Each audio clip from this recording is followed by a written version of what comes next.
All right, we are recording, so we're good to go. As far as the standards that we're going to be addressing today, I really wanted to kind of focus this around design technology and really enhancing the student's learning environment with this very simple tool, and then helping to identify, evaluate, and utilize appropriate digital tools and resources to challenge students to create and think critically, solve problems, establish reliability, communicate their ideas, and collaborate effectively. So hopefully we'll be able to kind of span both of those today, and you'll get a better understanding of just how we'll do that. So a little about TextHelp, in case you are wholly unfamiliar with us. We're an educational software company. We've been doing business for a little over 25 years now. We're now one of the world's largest UDL software and curriculum providers, even more so now, that I'll touch on here in a little bit. Our tools are being utilized by over 60 million people across the planet, and we actually hope to grow to 1 billion. So we've got a long way to go, and hopefully with your help, we can make some big strides towards that. And really, our goal is ultimately to provide students access to digital content in a variety of different ways. Namely, today we'll be focused on the kind of literary aspect of that. But as someone else had mentioned earlier, we also make a math tool called Equatio. So we really kind of span all different sectors of education. And then really we're probably most known for our tools supporting struggling learners, students that are part of special education or on a 504, at-risk students, multilingual students, and really ultimately we're trying to aim our tools more as a UDL platform overall. And we'll try to show you a little bit of that today. And then, yeah, an all-in-one educational tool is kind of what Read&Write's been come to be known as.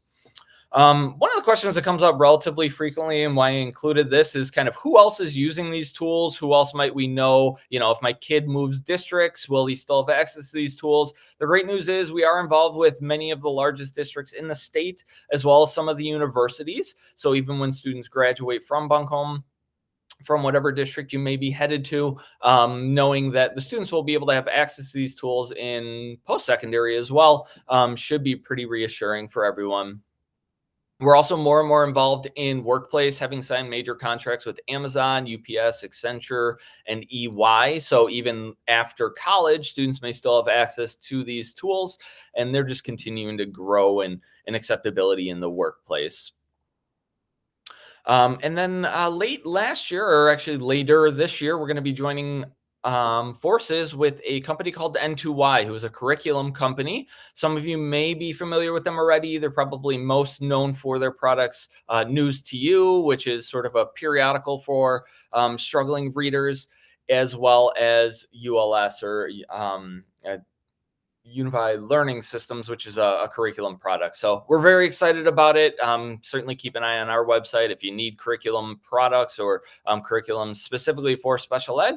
Definitely keep a closer eye on us, as I think we'll have some exciting stuff to share with you here coming down the road. So really today, when we think about assistive technology, when you think about tools like Read&Write, as far as justifications go, we try to look at studies and where the value really comes from. So there have been a multitude of studies over the years. There's a really great one in 2012, and then this follow-up one in 2016. And ultimately, what I was able to discover is students that have access to assistive technology tools like Read&Write are more likely to graduate, more likely to attend post-secondary, and then more likely to have higher paying jobs. So these tools are becoming increasingly important for districts to kind of keep up with their peers, and also help students that have a tendency to fall behind in subject matter be able to kind of catch up, keep up, and maybe exceed where they would have been otherwise. Just for kind of a more focused insight, this is a graph generated for one of our other tools called UPAR. The tool itself is designed to identify students that will benefit from a read aloud tool like Read&Write.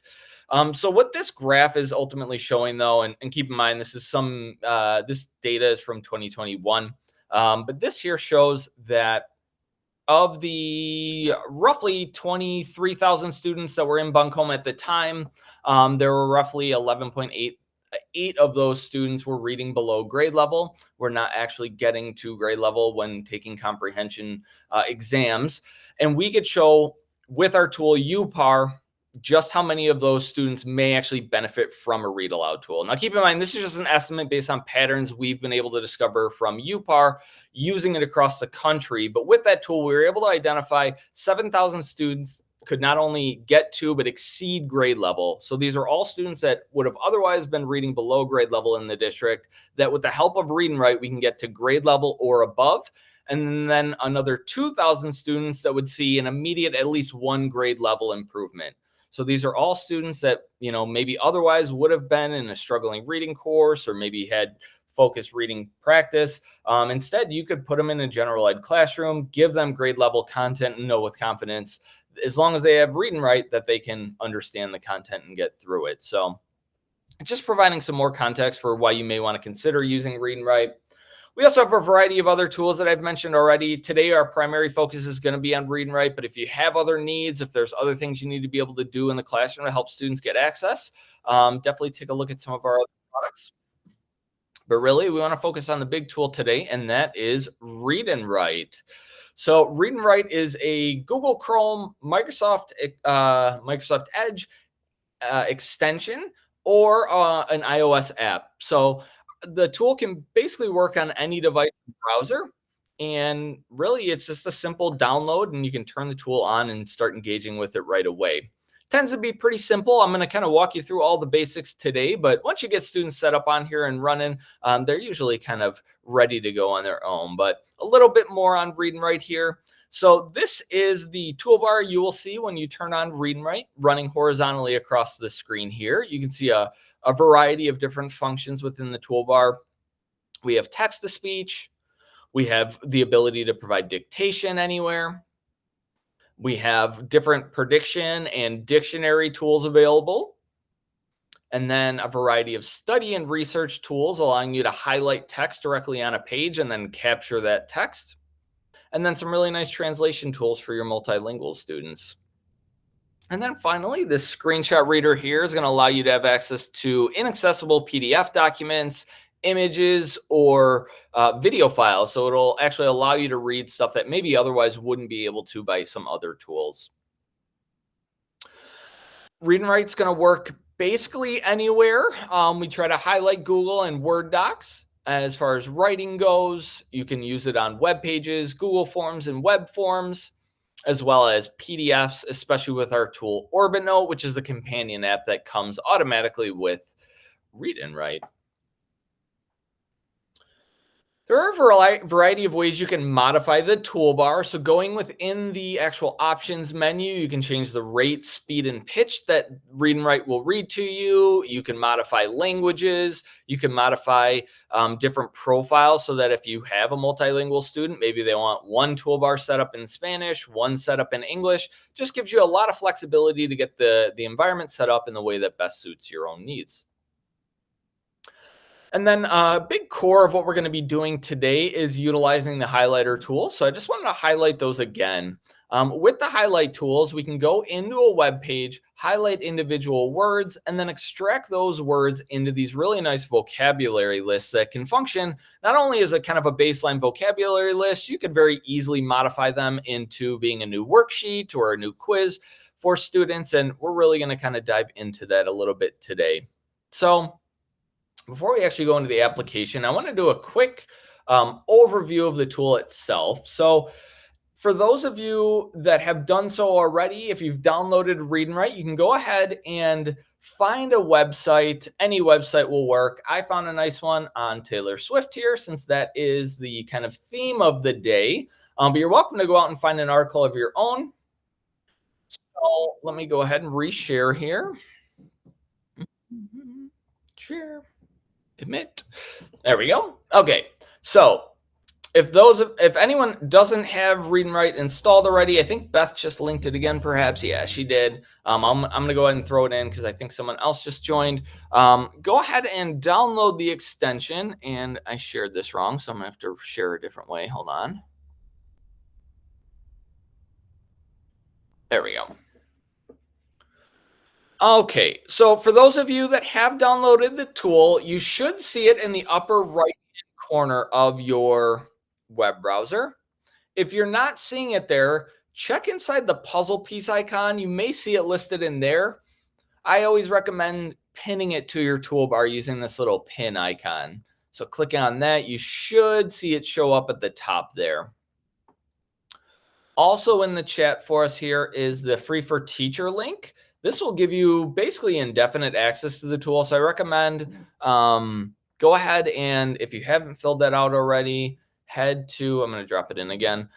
Head to that free for teacher link and get signed up. And that way you can have Read and Write long after today. So let's quickly go through the toolbar. I'm going to go ahead and turn it on. So to turn on Read and Write, we're just going to left click one time on the toolbar and give it a moment here. And it should pop up at the top of the screen for you. Now I can move this toolbar around using these little arrow icons. So I just click on that and it allows me to move it if I need to.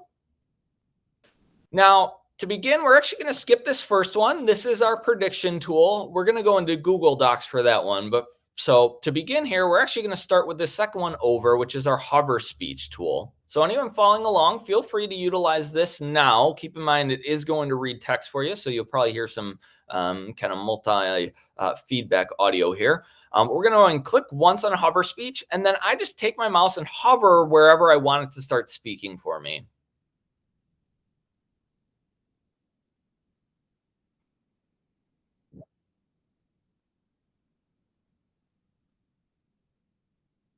So I'm going to go and stop it there. I apologize if you couldn't actually hear the audio. It's just with the way I have to share this so you can see my whole browser. Hopefully on your own device, you're able to hear that reading back for you. And at the same time, you're going to see that word by word highlighting. And the goal there is as students are listening, as they're seeing these words read aloud to them, they're more often they see them highlighted. Hopefully further down the road, they start to recognize those words, can actually spell them out themselves or recognize them without the text to speech. All right, let's keep going though. We've got a bunch of other tools here. So the next up is our dictionary tool. This allows me to highlight a word within a web page, and then simply clicking on the dictionary will pull up a definition, actually multiple definitions. We can listen back to these definitions by pressing the play button next to any of these little icons here. So if you wanted to listen to them, you could. Similarly, we have a picture dictionary. So we can actually have these both up. Maybe I want the word dictionary, but I also want a picture dictionary. And this will pull up, if we can identify any symbols that would be representative of that word, the picture dictionary will be able to pull that up for us. Now, you can also just use the standard play button. I find it a little finicky comparative to the hover speech, but it does function. I always recommend highlighting the paragraph you want it to start at and then pressing play. It seems to give me the kind of best accuracy in terms of using that tool. So again, just in case you didn't see the first time, we're highlighting a paragraph and then we're just pressing the play button here. We can always stop at any time with the pause button or the stop button. So feel free to play around with that a little bit. Let's see if any of our images here, we can use this little picture down at the bottom here. Oh, maybe not. I wanted to be able to show you our screenshot reader, but I don't know if we have a great way to do that on my webpage. So we'll skip this for right now. Essentially, what this allows me to do is if this image were to have text on it, I could turn on the screenshot reader and then you draw around that image and then it'll read the text. It just doesn't have any text on this image, so I can't really show you there. So if we come across one later, I'll definitely stop and show you. The rest of these we're going to go through pretty quickly. Audio Maker here allows you to turn any text into an audio file. So if I were to highlight this text here and then press my Audio Maker, it's going to take that paragraph and convert it into an audio file. So if your student wanted to take a web article on the go with them, maybe they have, they can put this on their phone and listen to it on the bus ride home. It's a great way to kind of turn this content into, rather than digital text, it'll just be some nice audio for you. We have a very simple web search tool here as well. If we highlight a word and press web search, it will just essentially just Google search that word for us. So just a quick and easy way to head directly to Google without actually typing in Google in your web browser. So that's this little globe with the search icon. Thanks for joining us, Kathy. Okay. And then we've got our color or screen masking tool. This is really good for students that struggle with reading in a straight line, struggle with attention. So when we turn on the screen masking tool, what you're going to see here is it kind of dims out the rest of the screen and then just highlights the part of the screen my mouse is actually hovering over. So you can see I'm moving that up and down by moving my mouse. You can modify how large or small this highlighted area is by clicking on the little cogwheel icon here. And then in here, we can turn up or down the opacity. We can turn up or down the reading light. And then we can modify just how opaque or not the kind of outer edges of this are. So, have students play around with this a little bit. They really want to make sure this is the right fit for them. But again, a really great way, especially for dyslexic students, to be able to read without being distracted or moving off of the main body of the text they're trying to read through. We're going to skip this one. This is our dictation tool. Again, this is something you'll utilize in Google Docs or Microsoft Word, but we'll touch on that here in a bit. And then we've got our translation tool. So this allows me to highlight a word, and then with the translate, will simply give us the alternative word in whatever language we have selected. Right now, I have Spanish set up.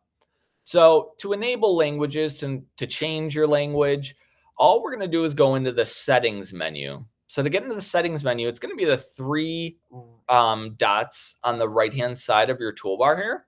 Hopping into settings, and we're going to go under language. I'm sorry, not language. It is speech, rather. And then down here where it says translator, you're just going to modify this to whatever language you want to choose from. We have a lot in there, so feel free to look through there. We've got about 100 different languages at this point, I believe. I always leave mine in Spanish, but feel free to modify yours to anything else.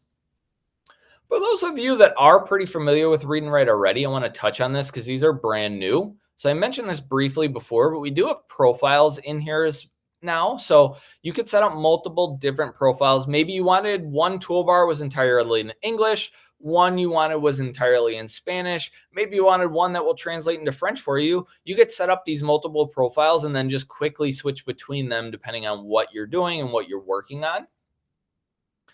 The other big change we've made recently is we've added in some new toolbar views. So we have our standard horizontal view, which is what we've been working off so far.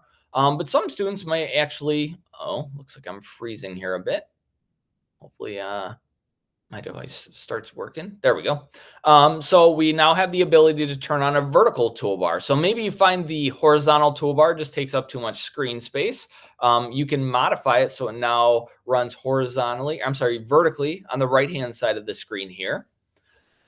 You can also remove some of these features. So if you feel like this is just too cluttered, you can opt to move some of these features off using the feature menu. So maybe you don't need check it. You just remove that using these little on-off switches here.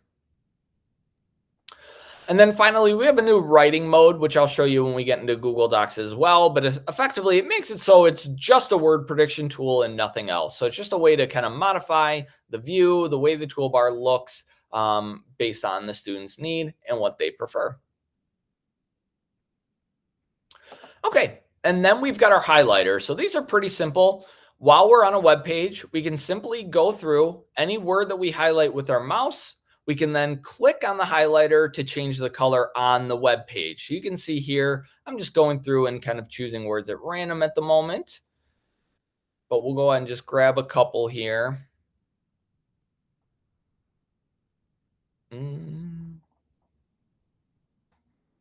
Okay, so now that I've got a couple of my words highlighted, and if you're following along with me, I'll give you a couple of seconds to grab some of your own words if you're doing so. Once you've got your words highlighted, though, we're going to actually do two different things here. We're going to press the collect highlight button, which kind of looks like the recycling symbol. So I'm going to go ahead and do that. We're going to leave all of these checked for us, and we'll just leave it as color here, and we'll press OK. And then at the same time, I'm going to use the one right next to it called vocabulary list. Looks like 3 horizontal lines. And then just as we had done before, we're going to allow it to collect all of them, and we're going to press OK. And what you'll see after you've pressed both of these, it's going to output both into a Google Doc. So here's my first one. This is just the vocabulary list. This just simply collects the words, collects the URL that it came from, and it lists my email, which we're just going to go ahead and delete. So it's just a great way to quickly pull out important words from an article. But let's go back and make sure we get the vocabulary version as well. I'll give this a moment to kick out for us here.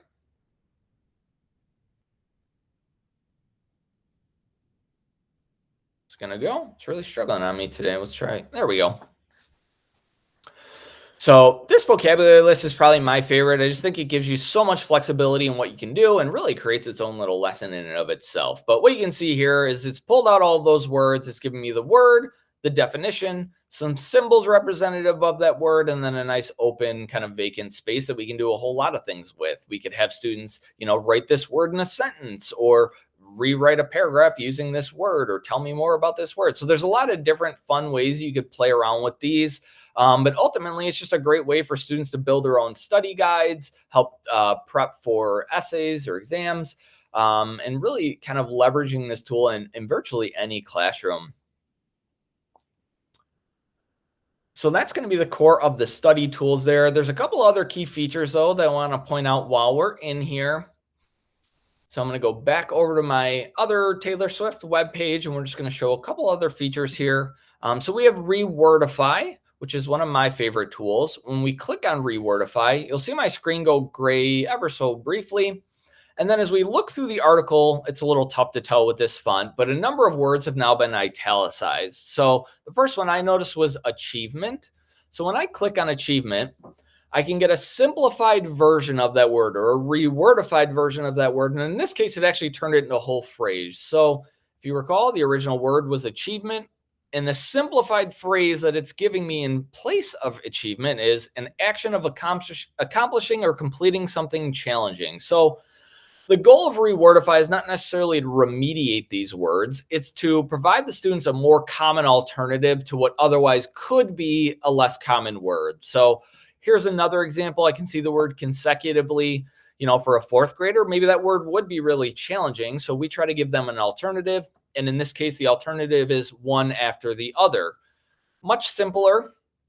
It didn't necessarily lower the grade level, though, because it increased the number of words they have to read. But the words themselves are slightly more common. So that's the functionality of this tool. I just love it. It gives students a different way to access the same content, even if they don't understand every single word. And keep in mind, they can also always pair this up with the definitions or the dictionary tools, or maybe even do a Google search with it. So a lot of different ways to really kind of get at some of this really more challenging vocabulary. And then finally, you have your practice reading aloud tool. It's a very simple tool. When I click on this, it opens this article into this new kind of format here. And the goal would be to have the student record their own voice while they read this text out loud. So they would go through the article, read it out loud while recording their voice using the up top here. Once it's been recorded, they can then share that off with their teacher, who can then listen back and provide their own feedback based on what they've seen. So really easy to share this. You press a little send or share button, enter your teacher's email, and send it on away.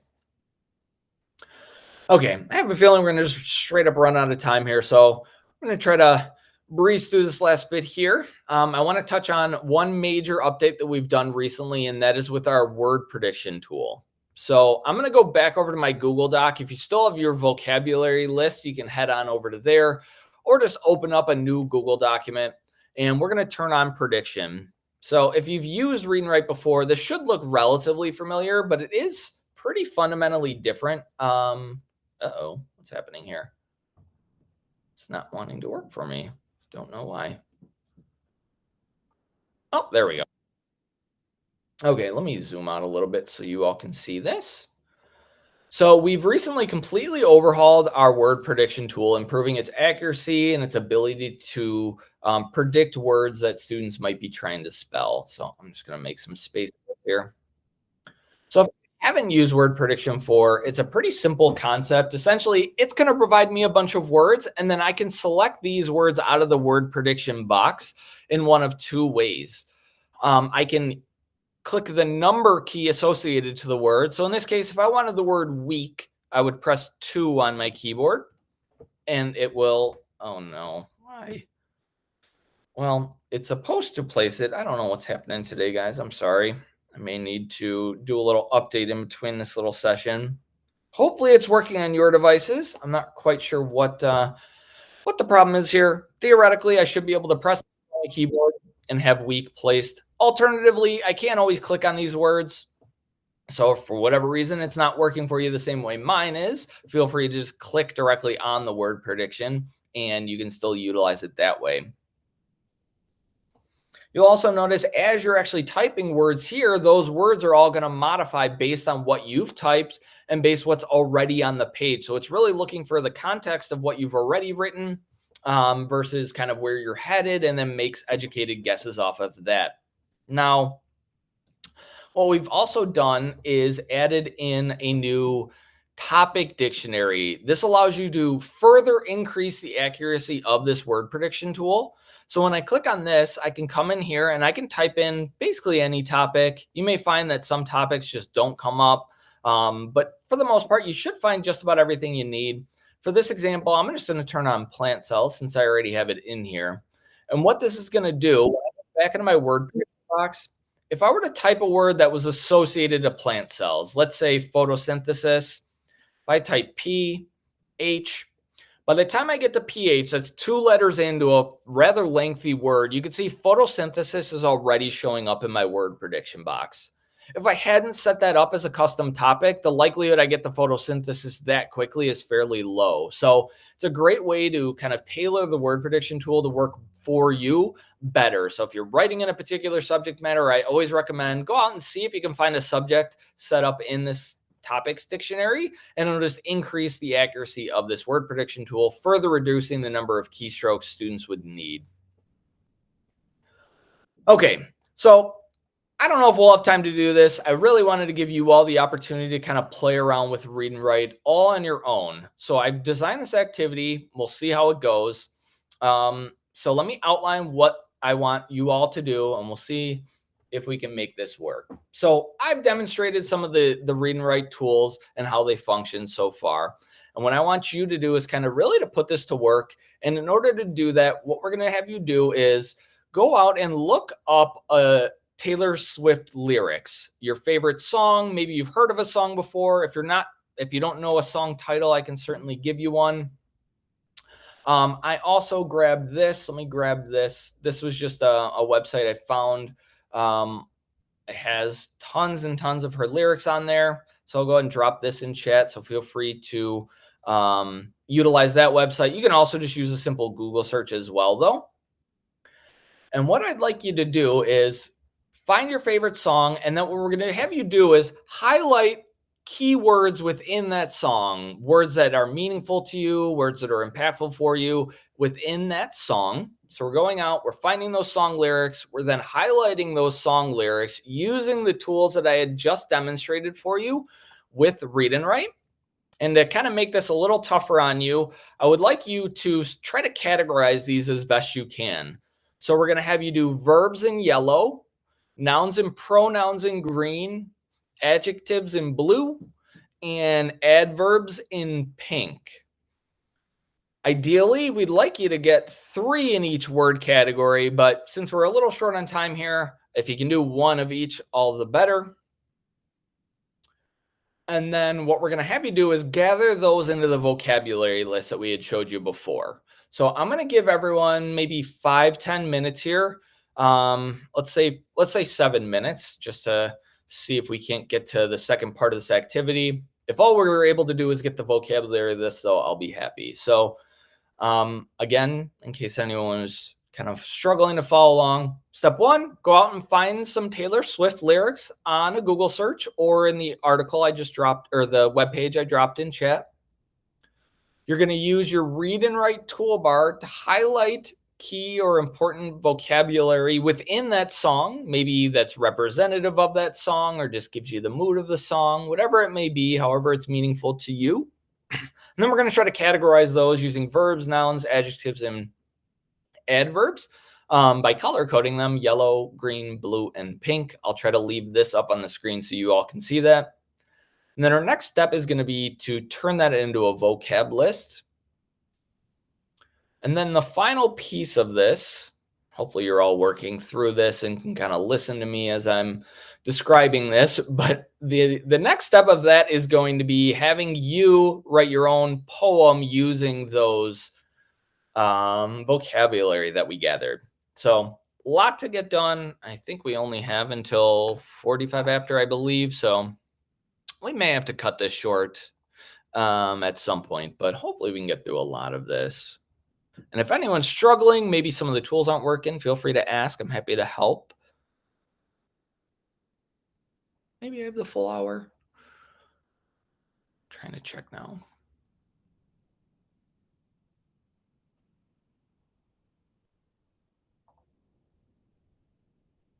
Man, 10:45. Okay.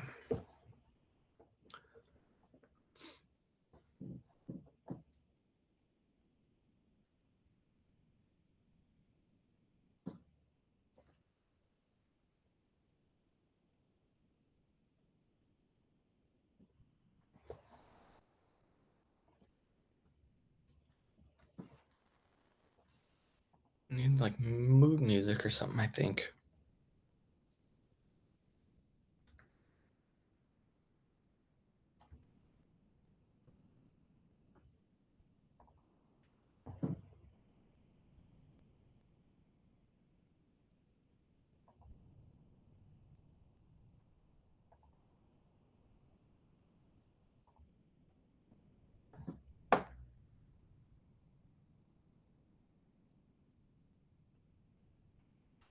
Okay. In case anyone has made it to the point where you've created your vocabulary, I just want to give everyone kind of the second steps here. So we're going to go ahead. You're going to collect your vocabulary list, or you can collect it into highlights if you prefer. I just prefer the vocabulary list. But once you have your vocabulary list, I would like you to write a 4-bar poem or song verse using those words as best you can. And then each line of that poem, I want you to switch off your input method. And I forgot to show you how to do this on Read and Write. Hopefully, maybe I've shown you enough at this point. Maybe you can figure out which tool it would be. But I want you to just switch off. So line 1, you'd be using word prediction to input those words. Line 2, using speech input. And then you switch back and forth between word and speech. If you want to write more than 4, you're certainly welcome to. And then my end goal of all this was to hopefully have someone share their poem, but we'll see if we're able to get that far. So yeah, again, you're collecting those words and then you're writing a 4-bar poem or song verse based on those lyrics. I'm going to go back to this key though, in case anyone was still highlighting. I apologize if I disrupted anyone.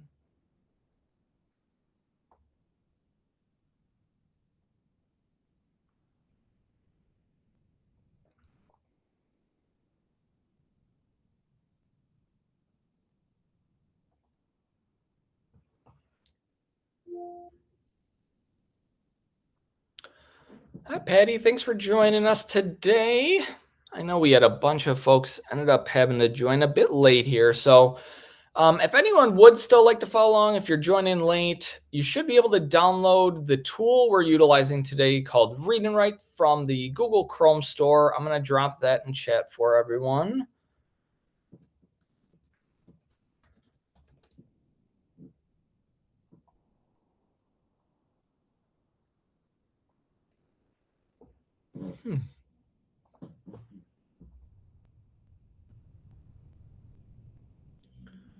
All right, so I'm dropping the link in again. If you don't have Read and Write, feel free to go ahead and download it there from the store. And we're using Read and Write right now to highlight some Taylor Swift lyrics based on a song of our choosing.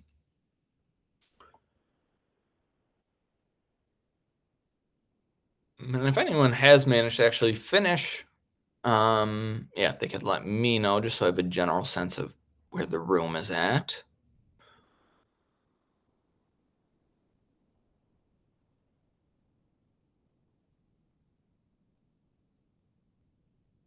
Kathy's done. Good job, Kathy. Kathy, you feeling bold enough to read your poem to us? Or song verse, rather.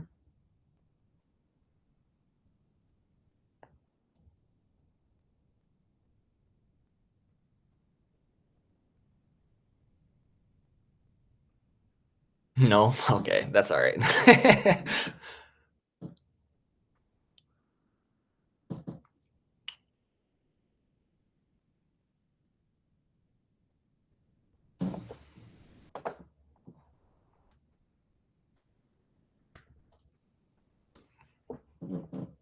Let's see, will this come through at all? Oh, trying to give us some mood music or something.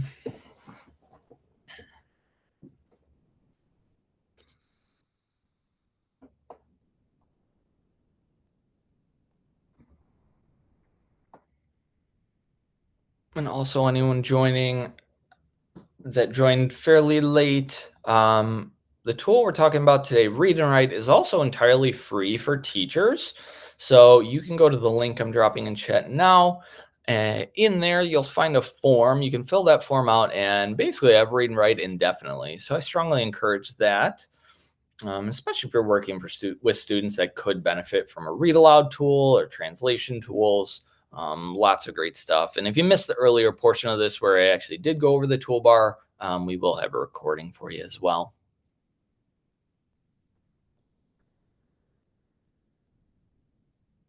All right, I'll give you another 2 minutes. We'll see if we can get more folks to kind of be able to complete their work. Hopefully you're all finding things working better than mine was when I demonstrated.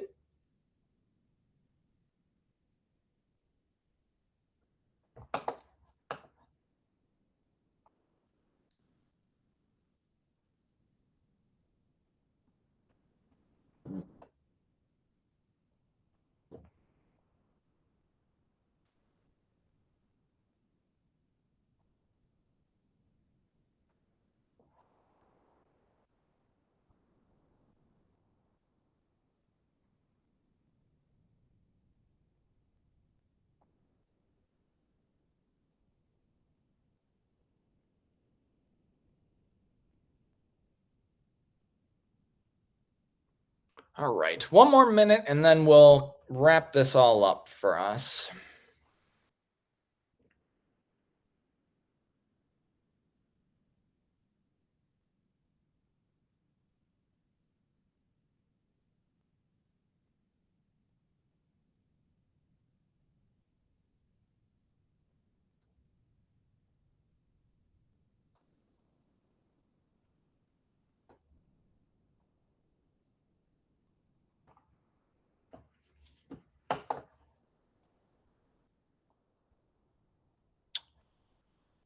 All right, let's finalize this thing. Thank you all. I hope you all were able to kind of successfully at least be able to extract some highlights. Maybe you actually got to the point where you're able to do a little poem. I guess one final request. Anyone willing to share what they've created for the group? Anyone feeling bold this morning? Doesn't look like we've got any volunteers. That's okay. I may pick on someone later and just force someone to do it, but we don't need to do that so early in the morning. So I just want to have a brief chat here. Curious to hear from some of you. You know, the activity we worked on today was pretty fun, but I tried to make it somewhat educational and really focus around kind of key vocabulary and vocabulary types. Of anything I've shown, either demonstrated or you actually acted out on your own, is there anything you would see how this might be utilized in the classroom? Maybe some of you are already using it in the classroom. Kind of share how you've seen students interacting with this tool before. Anyone have anything they might be able to share or thoughts on how else they might be able to utilize this tool? I had a high school student that was impaired with mobility, and she used a highlighting tool for her PE class to create a vocabulary list to study from for her test. That's excellent. Yeah, it's a perfect use for it. Anyone else?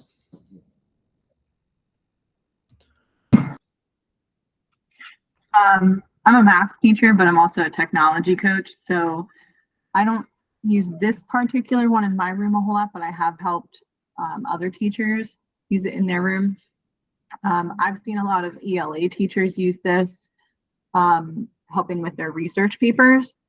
So the highlighting tool that you used, I'm probably going to mess this up because I don't know enough about ELA, but I've had them like, in terms of like the points of their thesis statement, they colored like different parts of the supporting evidence to their thesis with different colors. So like if they were going to have 3 claims that they were supporting, like they would have all of their evidence for claim 1 in blue, and then claim 2 in yellow, and claim 3 in pink. And then the part where you were showing where they like take all of those highlights and group all the yellow ones together and all of the blue ones together and all of the yellow, pink ones together, like that kind of helps them organize, like, well, now I can write all of my supporting paragraphs because now all of my documents are organized by what supporting claims go with which part of the thesis. I love it. Brilliant. Yeah, absolutely brilliant way to utilize the tool and really kind of leverage what's there. I love it. And then, yeah, I'd ask any particular type of student. For me, it's a bit of a trick question. Ultimately, I feel like most students could probably benefit from, at the very least, these study tools. I know if I had this tool and, I was off in college and studying for exams, how much easier my life would have been. And hopefully, I was trying to give you a kind of a practical example of how that might work today. I think Jennifer's example is just giving, being able to align ideas based on particular color code and then having those be your different set of argument paragraphs essentially is a really great way to kind of be able to leverage that for all students. If anyone has questions about student access in the district, please be sure to reach out to Beth, the lovely Beth, who's with us today, as well as Angie Dudzinski. They are kind of my main folks at the district, so they can answer any questions you may have about these tools further. We also have some really great resources. So if I move too quickly today, or if I clearly did skip some features, whether intentionally or unintentionally, academy.texthelp.com is our online kind of learning platform. You can go there, find basically everything you'd ever need, both written and video guides. If anyone has any questions, please feel free to stick around a little bit longer. I know I have to wrap up here. Attendance and feedback. I'll leave this up on the screen. I don't think, yeah, that's the last slide. So I appreciate you all. Thank you so much. I hope you learned a little about Read and Write. If you have more questions, please do not hesitate to reach out to me anytime. You'll find my contact information on Shed in this the slides. So yeah, please don't hesitate to reach out anytime if you have questions, whether it's on Read and Write or any of our other tools. So thank you all and enjoy the rest of your day. Hope you, hopefully all the other ones are great too. Thank you. Absolutely. And thanks, Beth. Go and stop the recording. And